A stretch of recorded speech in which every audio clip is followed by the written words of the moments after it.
Shalom sahabat Alkitab, marilah kita memulai hari ini dengan perenungan akan firman Tuhan. Bacaan Alkitab kita pada hari ini diambil dari Ayub pasalnya yang ke-18, ayat 11 sampai dengan 21. Kedahsyatan maut menakutkan dia di mana-mana dan mengejarnya kemanapun ia melangkah. Kekuatannya dilahap kelaparan. Kebinasaan bersiap-siap menantikan dia jatuh. Kulit tubuhnya dimakan penyakit, bahkan anggota tubuhnya dimakan penyakit parah. Ia diseret dari kemahnya, tempat ia merasa aman, dan dibawa kepada Raja Maut yang mengerikan. Dalam kemahnya tinggal apa yang bukan lagi miliknya. Di atas tempat kediamannya ditaburkan belerang. Di bawah keringlah akar-akarnya, dan di atas layulah rantingnya. Ingatan kepadanya lenyap dari bumi, namanya tidak lagi disebut di lorong-lorong. Ia diusir dari tempat terang ke dalam kegelapan, dan ia dienyahkan dari dunia.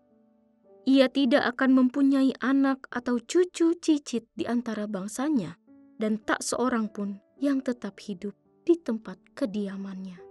Atas hari ajalnya orang-orang di barat akan tercengang, dan orang-orang di timur akan dicekam ketakutan. Sungguh, demikianlah tempat kediaman orang yang curang. Begitulah tempat tinggal orang yang tidak mengenal Allah.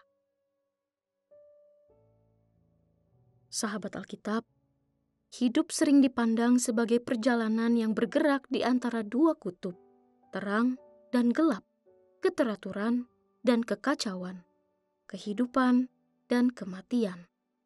Namun, siapa yang menentukan di mana seseorang berpijak? Apakah penderitaan merupakan tanda kejahatan dan keberhasilan tanda kebenaran?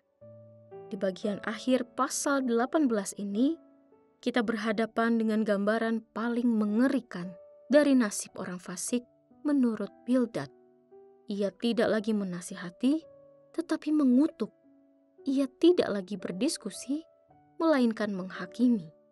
Dan dalam retorikanya yang gelap, kita dihadapkan pada refleksi mendalam tentang bagaimana ketakutan, kematian, dan kehampaan bisa menjadi bagian dari hidup manusia.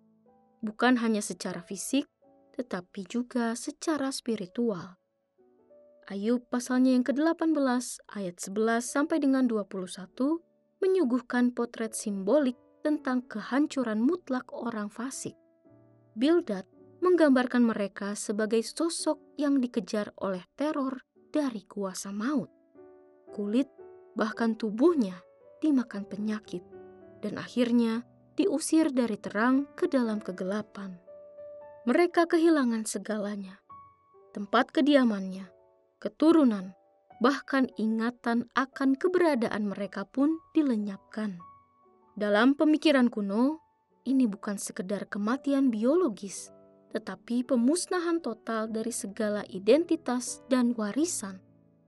Ditegaskan pula bahwa semua itu terjadi karena mereka tidak mengenal Allah. Bukan dalam arti tidak tahu, tetapi karena tidak hidup dalam ketaatan kepadanya. Teks ini penuh dengan metafora kosmis, menggambarkan bahwa alam semesta pun seolah tidak memberikan tempat bagi orang fasik, karena tempat mereka dihapus dari tatanan kosmik. Namun, penting untuk kita sadari bahwa ini adalah perspektif Bildad, pandangan dari seseorang yang meyakini teologi retribusi mutlak, yakni sebuah keyakinan bahwa setiap tindakan manusia akan mendapatkan balasan yang setimpal dari Tuhan, baik ganjaran atau hukuman, sesuai dengan perbuatannya. Dalam pemahamannya, Ayub pantas mendapat malapetaka karena ia dianggap fasik. Namun, seperti yang kita lihat di akhir kitab, Tuhan justru menegur Bildad dan para sahabatnya karena tidak berkata benar tentangnya. Gambaran kematian yang disuguhkan Bildad menjadi simbol dari keadaan batin yang jauh dari Tuhan. Hidup dalam ketakutan, kehilangan makna, tercabut dari relasi, dan terasing dari cahaya pengharapan. Ini bukan sekedar ancaman bagi pelanggar hukum moral, tetapi peringatan akan pentingnya mengenal dan berjalan bersama Allah, bukan hanya di masa damai, tetapi juga di tengah penderitaan.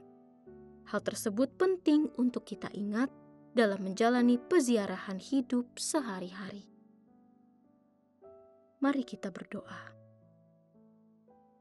Tuhan yang Maha Kasih, kami rindu hidup dekat dengan Engkau setiap hari. Ajarkanlah kami untuk melekat padamu, mencari wajah-Mu dalam segala hal, dan berjalan dalam kasih dan kebenaran-Mu. Jauhkanlah kami dari hal yang menjauhkan hati kami daripadamu.